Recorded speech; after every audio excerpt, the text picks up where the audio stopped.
Hey, it's Chris Knight, founder of Self-Intelligence. Welcome to another episode of the Self-Intelligence podcast, where everyday people just like you can get free expert guidance and support to resolve any personal problem or drama you're experiencing. Have you had doubt or felt frustrated in a relationship because who you are intimate with doesn't seem willing to do the inner work that could make the relationship thrive? In this podcast, I speak with Meg, who didn't feel her partner was willing to do the inner work that could have saved their relationship. In this discussion, we talk about how intuition can cause havoc in your relationship, the toxic emotional states that erode relationships, the deeper truth on how trust is lost and how you can gain it back, the universal law on staying attractive rather than repulsive to your partner, and what the inner work really is that makes relationships flourish. This episode is packed with value and surprising twists of awareness that could save or drastically improve your intimate relationships.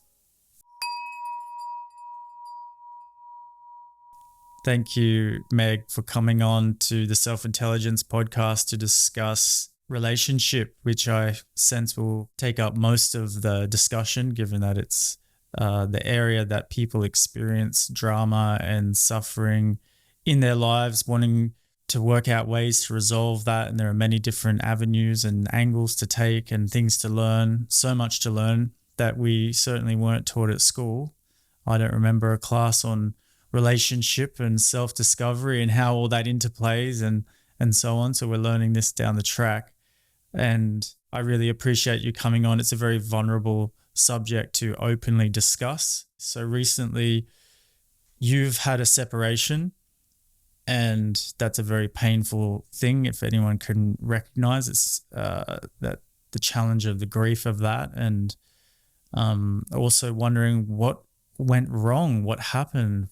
You know, there's a lot to learn, massive things to learn out of separation. I certainly have had the biggest learnings of my life in separations.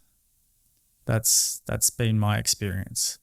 In fact, I would say self-intelligence exists because of the separations that I've had. So it's huge. And so for you to expand that awareness for us all is just amazing.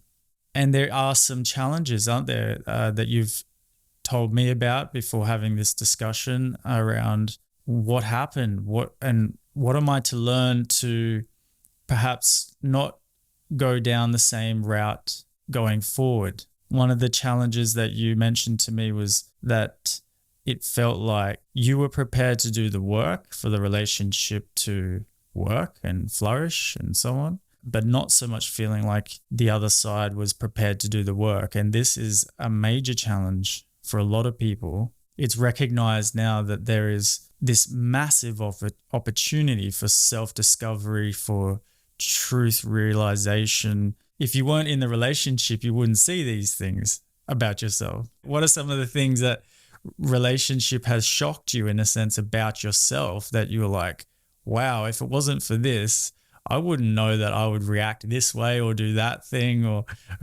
tell me some of those things. I'm just seeing how attached I am in relationship, how my behavior has been in relationship. That's been quite a shock to me to observe myself. I see myself so differently when I'm not in relationship. And then I get into relationship and it's like, who am I? Who is this person? It's like, this isn't me. What is going on here? It's so confusing. Like, as an example, my ex would take her phone into the bathroom and I'd be concerned the entire time of who's she texting. It continues on, the concern. It's a constant paranoia, concern. So this is where I'm most disempowered in relationship. And there's also this struggle as well with the aspect of this spiritual knowing. Like, I've experienced a lot of deep down knowing of things, and that's been true in many times. It's been like I've dreamt something or I've felt something and it's so real, and then when I've inquired with the person, it's been true. So that's another area where I feel a large disempowerment is because these things come over me and I go, is this actually happening, or is this just my mind creating something and then becoming paranoid about it? Yes, yes. Regardless, throughout that whole, like, yes, I might know that this person is now having sex with someone else, for instance. I might feel that within myself. However, there's just this huge disempowerment and paranoia that is attached to that.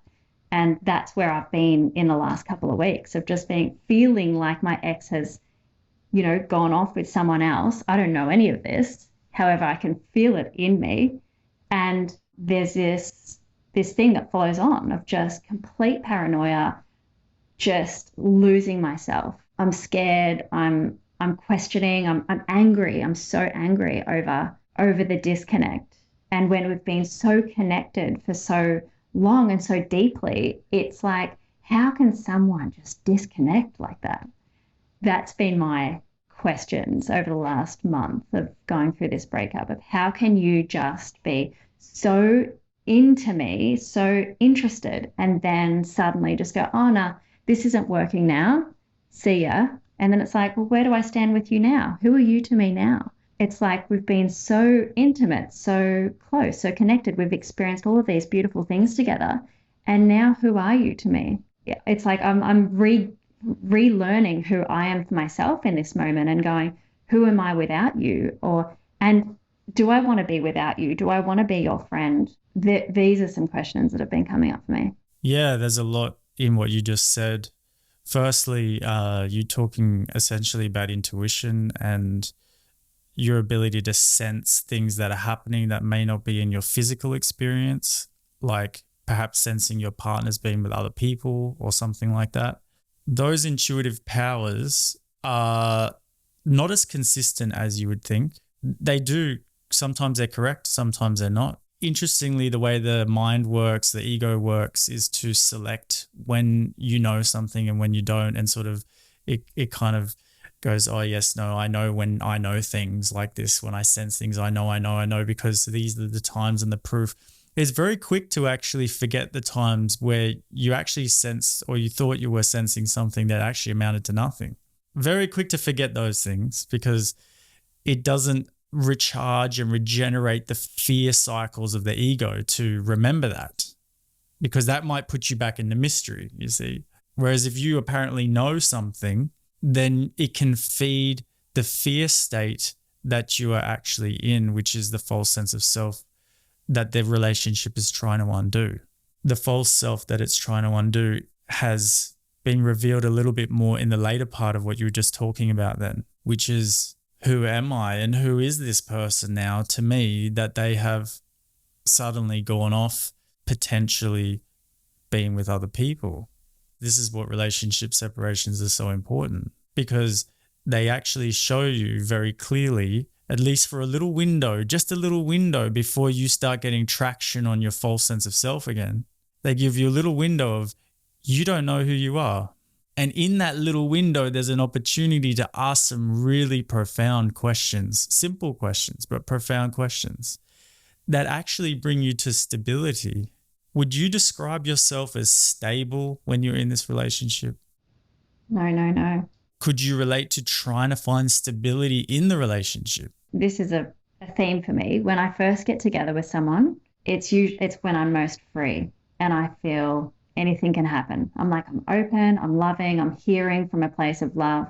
And then one thing, it's just like a little paranoia gets brought in, and suddenly it just goes, and it's like it all just drops away. Perfect. So you've talked about doing the work.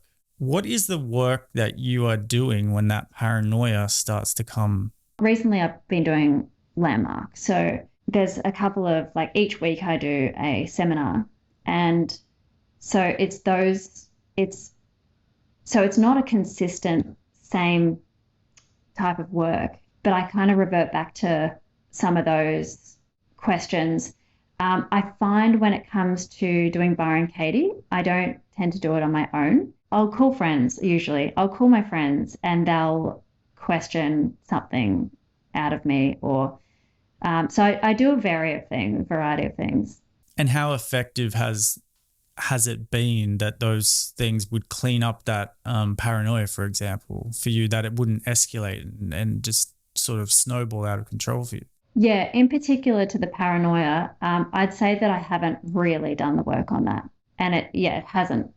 This is why I guess I'm having this contact with you now, because this is the next thing for me. It's the thing that I'm most disempowered in relationship. And yeah, it doesn't work. It doesn't work. Well, because the paranoia brings in the ultimate deal breaker for a relationship, which is mistrust. And if there's mistrust, there's no ground for a relationship to flow, to find its natural way. I have discovered that those who are willing to truly do the work that clears your own self, which is very far and few between. And this goes for people who say they do the work. And as I inquire about what that is, just like we just did now, it's like, no, I haven't really looked at that. I haven't looked at that part. But all the while, I felt like I'm doing the work. And it's like, no, you're not. Because why? This paranoia is believed. The thoughts you're having are believed. And they're believed because they are deeply identified to be your voice, to be who you are. And if I was to do the work on these things, then who would I be? So rather than do the work, I prefer to keep the false sense of myself that will destroy this relationship and then project that the other person's not doing the work. It's just how we operate, you know? It's not a fault thing. It's just part of the learning, isn't it? It's like it took another relationship to come to the humbleness of seeing that. Okay, so was I working on this paranoia? Was I sincere in dissolving in that? Not really. I may have been working around it or something like this, but if I'm honest, I actually preferred to believe what I was being paranoid about. And when you believe you're paranoid about something, or whatever you believe, okay, you get a lot of proof for. Oh, yeah. Oh, yeah. It was everywhere, daily, constant. Yeah. It's a self-fulfilling prophecy. Okay. It's like you orchestrate your own proof to take place. And if the other in your life is unconscious enough themselves, which they likely will be to be in your presence, because if someone's orbiting with you, they're often at a similar vibration, you see. So much delusion can happen now because you're both kind of there. And so they will start playing out your delusion for you. Then they're going, what am I doing? Who am I right now? You know, and everyone's wondering, who am I, essentially, at the end of the day, aren't they? Who is this? Who behaves like this? Why am I reacting like this? Da, da, da. That is the actual question, isn't it? Who are you? Who are you beyond the thought that made you paranoid? Has that been truly discovered? So we could do a process very specific on that, where that work is very clear, because otherwise a lot of this stays very conceptual. What I start with everybody with the work is, what's the problem? So for example, the situation is she's taken the phone into the bathroom. This is not a problem yet. It's just what's happening. Then you make it a problem somehow.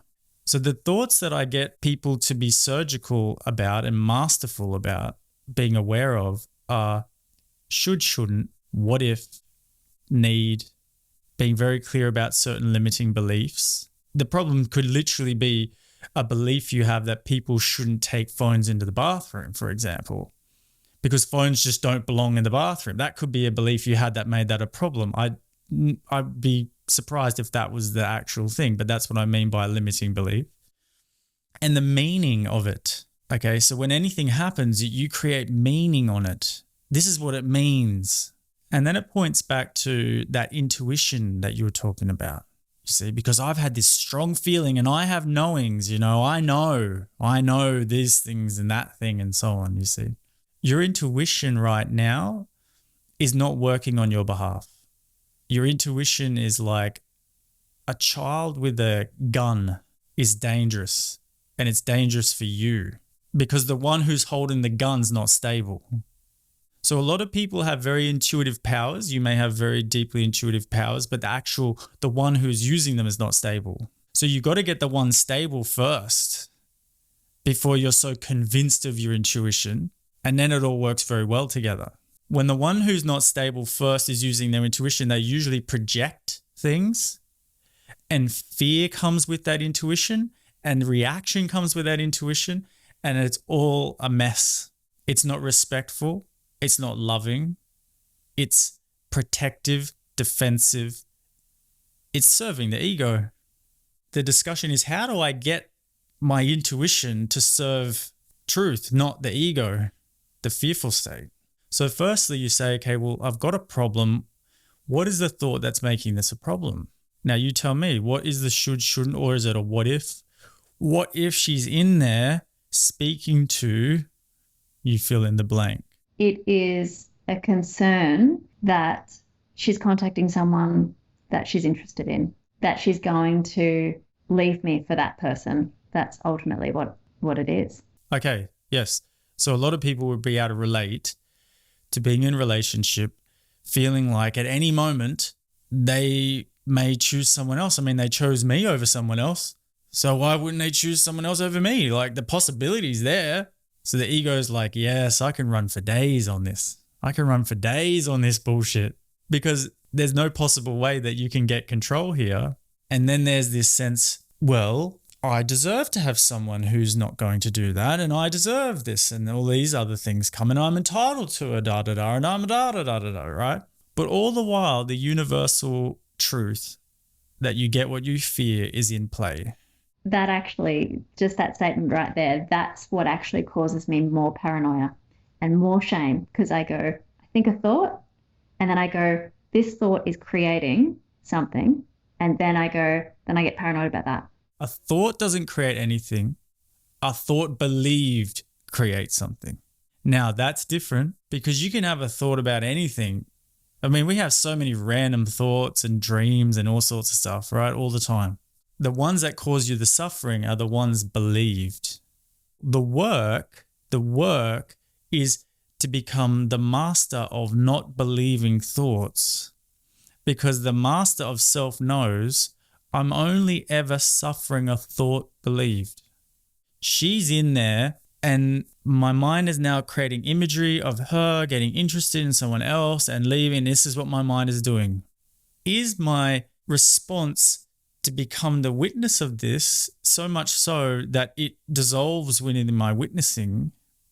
Or is my response just to not be able to help it, but try to get some assurance from the outside that that's not going to happen? Now, you be honest with me. Which way does it go?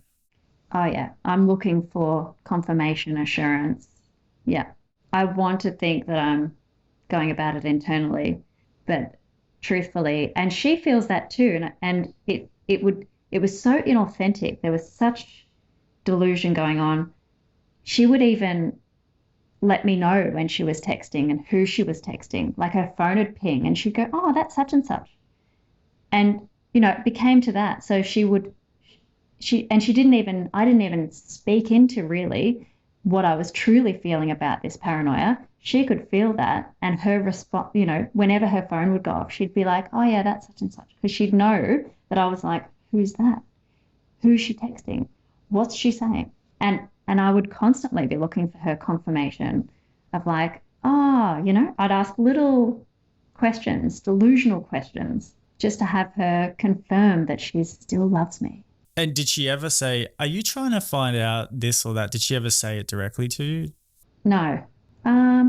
Yeah, not really, no. For the audience who's listening, sometimes your partner will say it directly. They'll say, do you don't trust me? Like, why are you asking me that? They might pick up on the nuance of your body language or your tone or whatever the case, you see.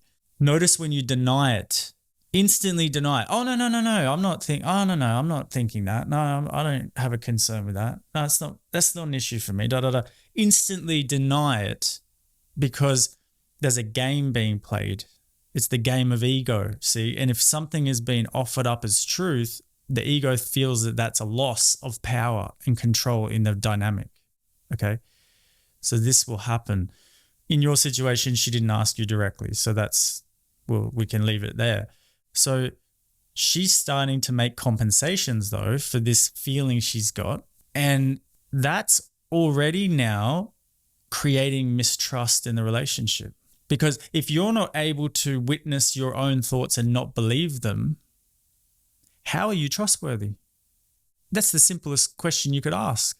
If I'm not able to witness my thoughts and not believe them, I'm the one who's not trustworthy, not she's the one who's not trustworthy. But the idea from most of society is that she should do special things to prove I can trust her, like not taking the phone into a bathroom or whatever.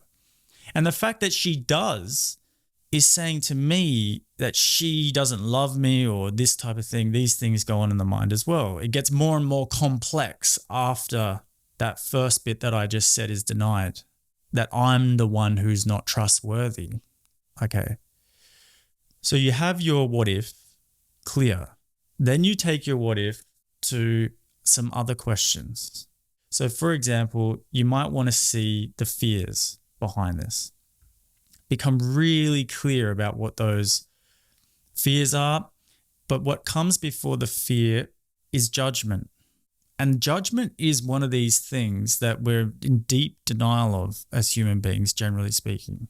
So let's say she goes into the bathroom with her phone. A whole range of judgments will come up within yourself to protect yourself from this event.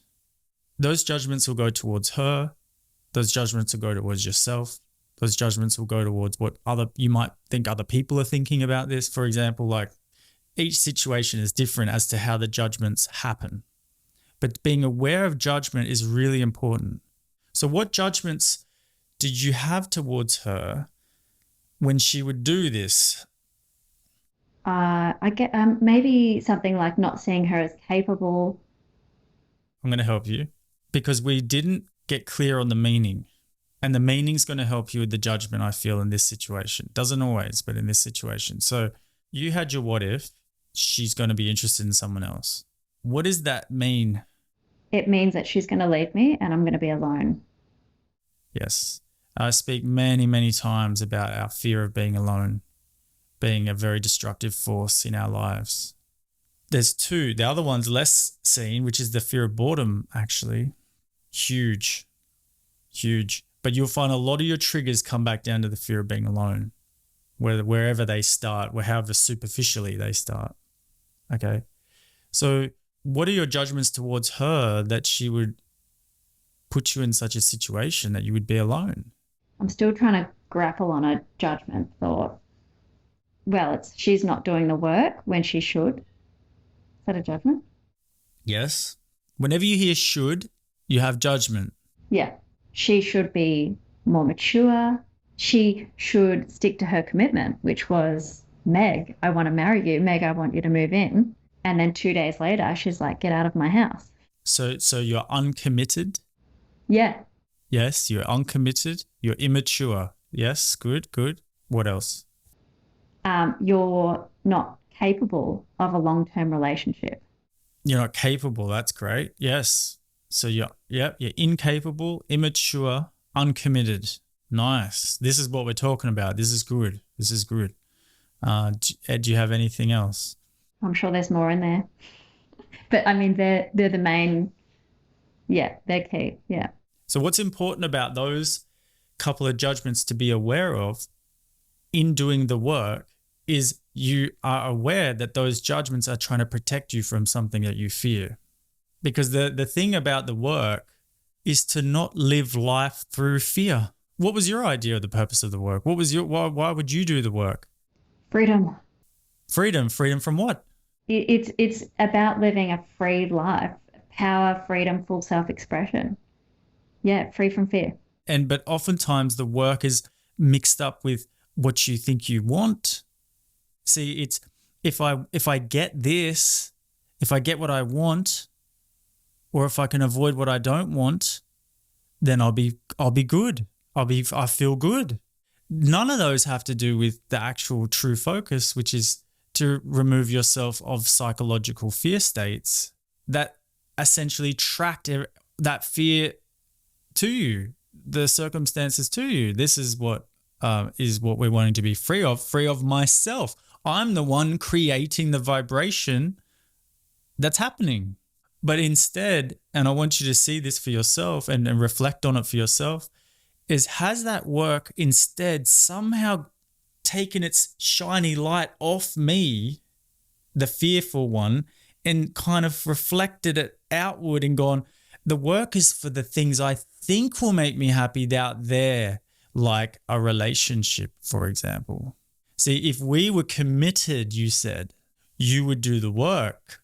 You would be the person I want you to be. And if you were the person I want you to be, I would be happy.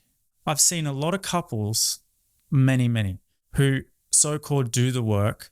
And what they end up doing is causing a kind of war of who's doing the work, right? And sort of like projecting when the other should be doing the work. You got some work to do there, okay? You've got some work to do there. Has this type of thing taken place in your experience? I do this with everyone in my life on a daily. But yeah, it happened with my ex a lot. It's a very reasonable thing to say, and it seems above board when you say it. But when you take a deeper look, something murky has taken place here. Something slightly manipulative has taken place here, if you're really honest. And it's like, I'm afraid if you don't do such and such and such, then that's going to impact on me, and it comes back to my own fears and of aloneness, you see? Totally selfish. Yeah. Yes. So selfish could have been one of the terms you used as judgment. You're selfish. You don't do the work, for example. So every judgment that you mentioned, you'll be able to see that was me. I was immature. How are you immature? I was immature by thinking that I was doing the work when in fact, and I was believing that I was doing the work. I was being quite childlike. And that was the other one you mentioned, yeah. And how are you being uncommitted? Yeah, I mean, I'm being uncommitted by again, not actually doing the work, by projecting that, oh, I'm just seeing some things. Oh. Yeah, this is good. So let's just stop there, because the primary reason that you came onto this podcast was to say the challenge I've had was that someone wasn't willing to do the work. But just in a couple of questions of doing the actual work, you discovered it was me. And it's not like I'm telling you this. You're clearly seeing it for yourself. That is the interruption that you've asked for by coming on. I couldn't see at the time when I was in it, because I was so identified by those at first, the original thought. The original thought was believed. Then because it was believed, there was no inquiry that went from that point on. Why was it believed? Because I wasn't aware that that thought was taking place.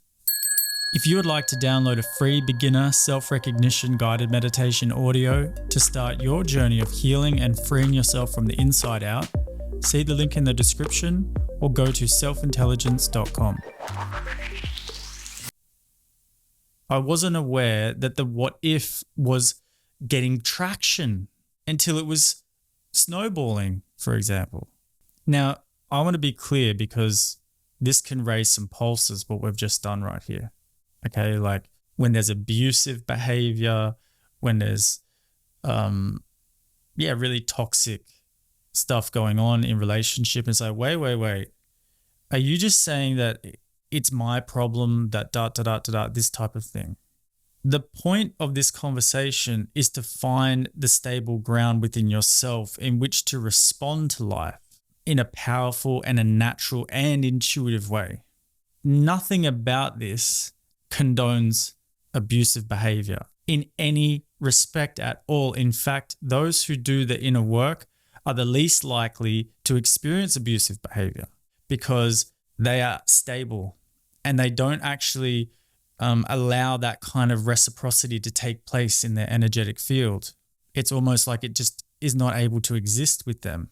We are energetic beings that give off a vibration of what sort of happens around us. We all experienced that at school with teachers. That there'd be one teacher you just didn't screw with. All the same rules applied to everyone. But just this teacher, you don't screw with. This teacher, we run amok. We just run amok with this teacher. Yeah, good example. What's the difference? How they held themselves, what was internally going on, the children were responding to it, you were responding. This is the same thing. When you feel unstable inside, you feel like things are going to become very unstable outside. And so things start to fall apart and crumble, you see. Now, a relationship is a great way to just discover this. And it doesn't just stop there. Many things in life will bring this up for everybody, where we're unstable, where we've forgotten reality. So the fears, we can leave that at that fear of loss and fear of being alone. There are other things in there that, particularly in relationships, the fear of failure is massive in relationship, for example. There's different fears we could go into, but I feel like the loss and the grief is significant there. And then you get questions that you would know from, say, Byron Katie, how do you react when you believe the thought? So she's gone to the bathroom, you believe the thought that she could, this may mean the end and she's attracted to other people and so on. I have a whole range of actual archetypal reactions that you can become more aware of. This is the archetypal reaction that I have. And because all it is the moment you become aware of something, you're not the thing. When you're not aware of it, you're the thing.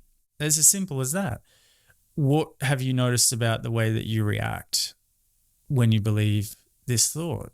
Do you get angry? Do you feel hurt? Do you get anxious? Do you get confused? What are the sort of reactive responses to this? Yeah. Anxious nervousness is the biggest one. It's like, and then I find myself in relationship. That's me. It's a constant anxious, nervous energy. That's my main energetic throughout the whole relationship. Perfect. So everybody has different kind of ways that they typically react to things, largely based on your energetic constitution and different things like that. So you become anxious. This is kind of something that will happen. And in becoming anxious, certain behavior will take place. And you mentioned abusiveness to me when we're going to have this discussion. Tell me about that. I feel maybe helpful to this part of where we're at in the inquiry. Yeah. Well, when the anxiousness sets in, and then I find myself doing certain behaviors, and I can become quite obsessive. So I can, like as an example, I'll obsessively check if she's online, if she hasn't responded to a message. So to the point where I've had to block her on all of my, Facebook, Instagram. I even became obsessive to her daughter, who's on Messenger. She's 10 years old. And I'm obsessively going, she's online and she didn't check my message. She didn't respond. And if I were to speak into that with her, I would classify as being somewhat abusive. Like I'm not sharing with her from a loving perspective, but rather from a reactive. And that can go into all sorts of things. Like it becomes very complex from there, doesn't it? And everyone's a bit like confused. Like, I don't know what's going on. It's abusive, as you said. Like, I'm really glad that you've brought it up as abusive, because it's often not seen as abusive, particularly from an anxious kind of place. But to project delusion onto others is its own abuse, isn't it? Completely. Right. Whether it's anxious or whether it's angry or whether it's confused or whether it's overwhelmed or whether it's whatever it is, I'm going to make you feel what I feel. Exactly. Right. There's this tendency whenever we're triggered by something, I want the world to feel the way I feel, and that will generally be the closest people around you, because other people wouldn't take it. They'd just be like, oh, you need to go away. Like, just go away. I'm not dealing with whatever that is. But if there are people that are attached to you, have an investment in you, then they can be the punching bag for your projections. Now, of course, this is the mistrust deepening. I'm starting to understand a little bit more about why this relationship came to a close. And the way that we're speaking about it is not from judgment and who did the right thing and who did the wrong thing. We're just talking about it straight from a really profound learning, because this, until this point, hasn't been as clear as this is right now. what's going on. But because of the pain you've experienced, the willingness in you is to become clearer about it, to truly, sincerely become clear about it, to truly, sincerely do that work. That makes you, as I often use this term, safe ground. I'm safe ground, not your safe ground. It's not your job to be safe ground. It's my job to be safe ground. What I've found is that when someone is prepared to do that work, you will still have anxiety and someone will respond really well to it in a way that does not create mistrust. So the anxiety may be there, but the mistrust doesn't come with it. When you're identified with this anxiety as yourself and there's not that capacity to see it, then the mistrust comes with the anxiety. Because I'm not suggesting don't be anxious. Because if you're anxious, you're abusive. That is not what's being suggested here. 1 second. What I'm suggesting is you identify the anxiety, you identify where it's come from, and then you discover who you are beyond this, which is not in an anxious state. And that becomes your healing process. That's how the relationship heals you, because it keeps activating the unhealed delusional self, the fragmented self, the ego self. It won't let up on it. All she has to do is pick up a phone and do something random. It'll be there for you. It'll be just right there. It'll be ready to go. Okay, so you have your reaction and you see the damage it's causing. Then you take all of that to inquiry, because now that you've seen it so clearly, it's like, okay, I'm prepared now to bring the medicine of truth to this. So the inquiry is the truth serum, okay, where you basically ask questions to the thought that you had that was believed to be true, and then that thought is dissolved in your seeing. For example, one of the questions is, whose business is this? So she takes her phone to the bathroom, and whose business did you make it? I made it my own. You made it your business. Now you are now outside of yourself, if you like. You are in her business, and does that come across as attractive or repulsive? Repulse. Yeah, like if someone was in your business, would you find that attractive or repulsive? Totally repulsive. Right, so that's a universal law that you're working with. So you already know, as you're going into her business, you know how repulsive you're becoming. This is when you lean back into your work to come stable, so you're not repulsive, you see. You say, oh, I know what to do. I know what's here. I've seen this guy. Yeah, he's here. Repulsive, this is here. And your partner may say, oh, are you in something? And you're like, yeah, I've got that anxious stuff coming up. I'll just give me a sec with that and I'll tune in and work through that. And they go, oh, okay, great. That's what I mean by the mistrust doesn't happen. See, the stuff comes up, but the mistrust doesn't come with it. And now it's like, oh, everything can happen. Everything can take place because you're looking after it. The idea from the ego is that it will say, oh, that means everything has to be suppressed. Everything has to be like pretended like it's not happening. It's the exact opposite. Everything now is available to take place. Nothing has to be hidden because of the fear that it will create repulsion and all that. Because the most attractive thing about a person or a being is that they come home to themselves. That is the most attractive possible quality, is that no matter what happens, they're going to go home first. That's where they're going to go first. And then the conversation may come, or the conversation may not need to come. Whatever happens naturally after that happens after that. The unattractive quality is I go outside first. I go to the thing as if it's worthy of looking at. Her taking her phone to the bathroom is not worthy of looking at. That's not worth, as in terms of like, let's work that out. It's worthy of looking at as far as it takes you back to yourself, of course, but not in terms of it's worth discussing like it's a problem. Do you know what I mean? Absolutely. Yeah. Now, you did mention when we were first going to have this conversation around commitment, she made a commitment to me. And if she really made a commitment to me, she would do the work. How do you feel about that statement now after this conversation? And just dissect it for me a little bit. What's changed about that sentence? If she was committed to me because she said she wanted to marry me and these things, right? If she was really committed to me, she would do the work. What would you say about that now? It's clear that I wasn't committed, and not to blame, but just to be responsible that I've created that in the relationship. And that I can just so clearly now see that I was going outward with that and looking at her to be committed. And I can see this pattern that I've done this in the past so many times. I'm looking for someone else to do the work, for someone else to be that pillar for me. But actually, that's all me. Well, because it goes against the original fear, doesn't it? Right? If the original fear is being alone, how can you do the work? Because the work only brings you to your deepest aloneness. And in your deepest aloneness, you're at peace. You are in the place of love unconditionally. You are in the place where spontaneously your gifts come through. You're in the place where intuition is now potent and not serving fear. This happens in your deepest aloneness, which is your natural state.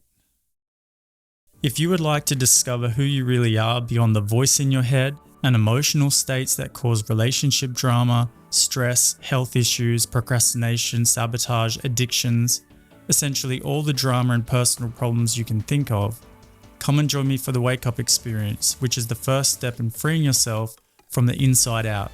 See the link in the description for more details.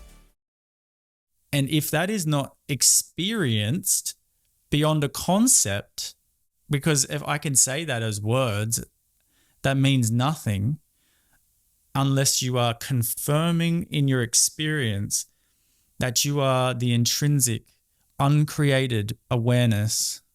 And there, are you feeling lonely? Well, no. No. But in the place that you are in that egoic, separate self, personal place, you are lonely.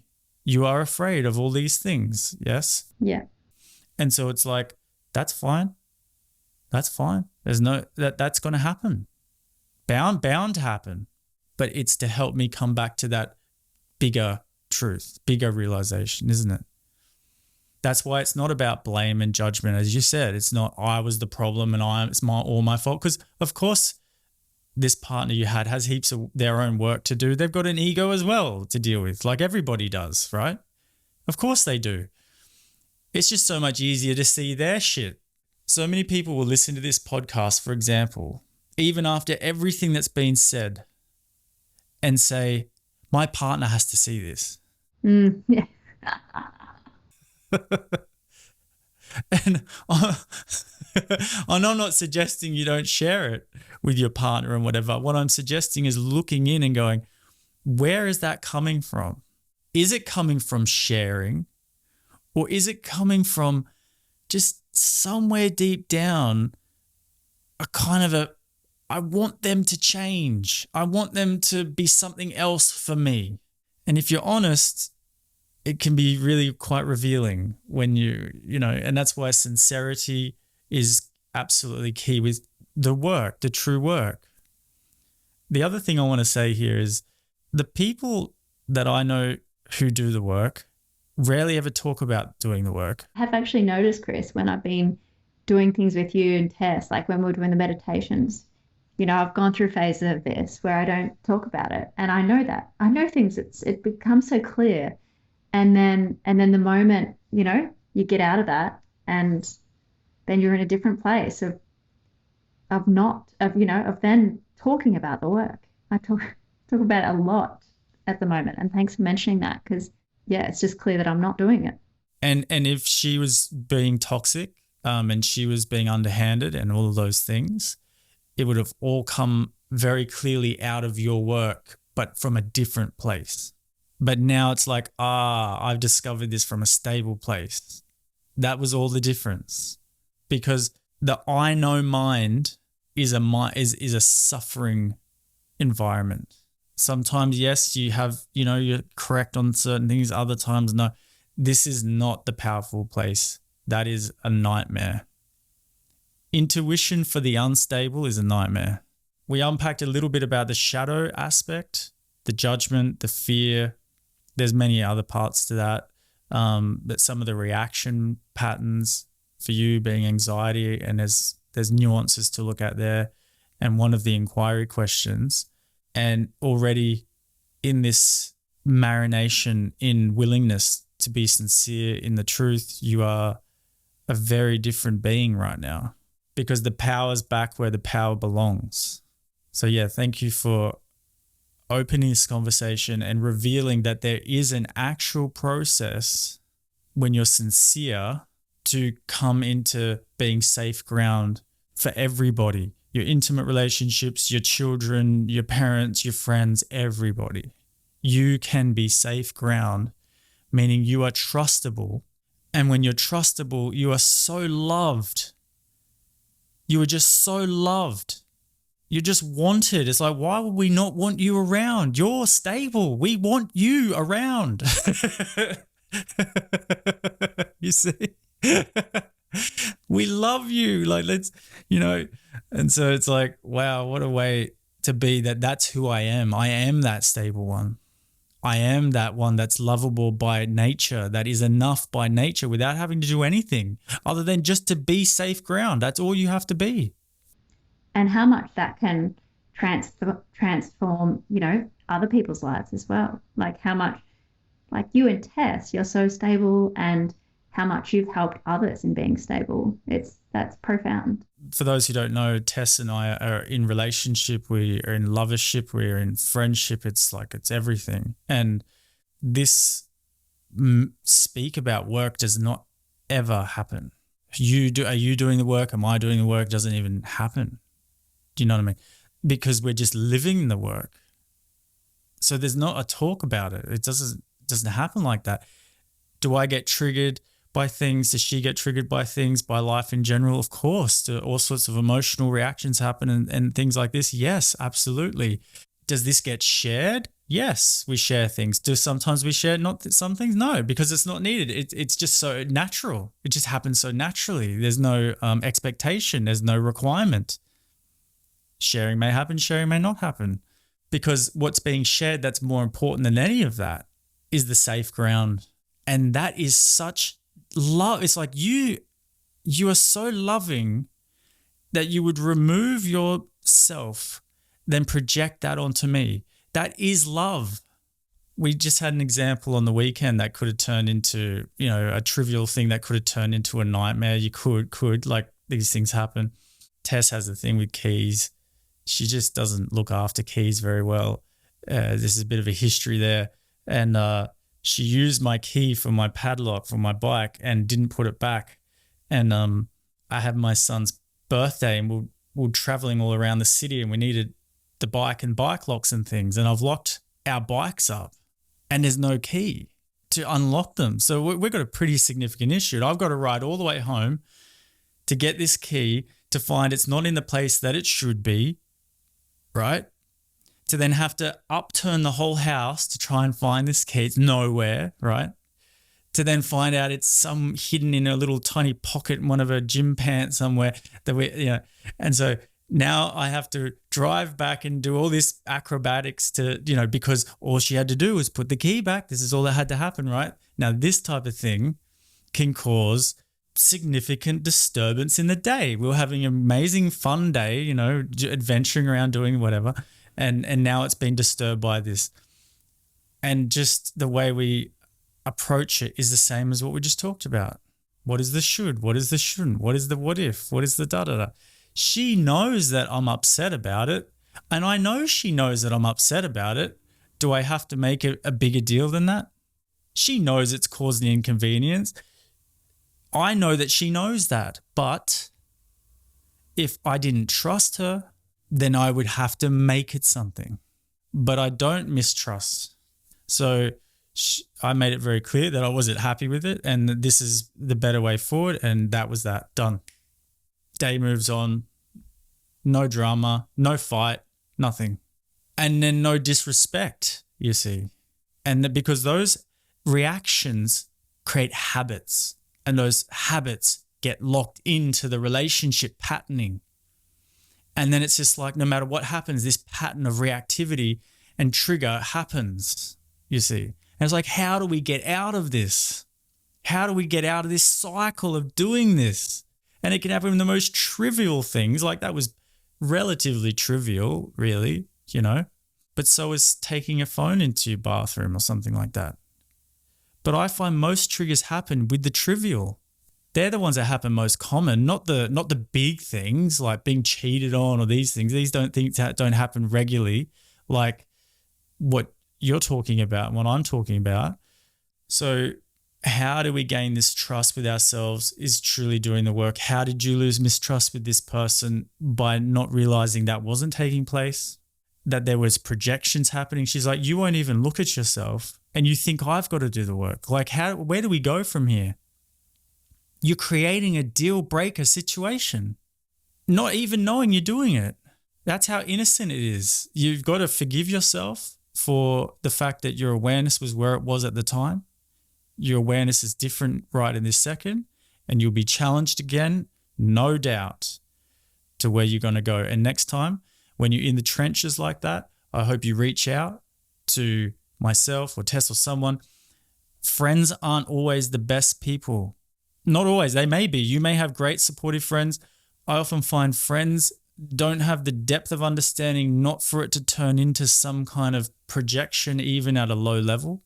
Yeah, there's only a few handful that I will speak to about these things because I don't want agreement with what I'm going through. Yes, yeah. I do not want agreement. It's the last thing I actually want. So I will call, there's only 2 friends that I speak to about these things that I know won't agree and won't, they'll ask the right questions. Yeah. Perfect.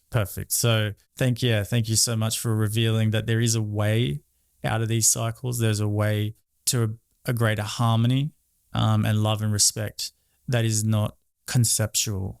So I look forward to continuing that journey with you and seeing what unfolds for you as it manifests out from here.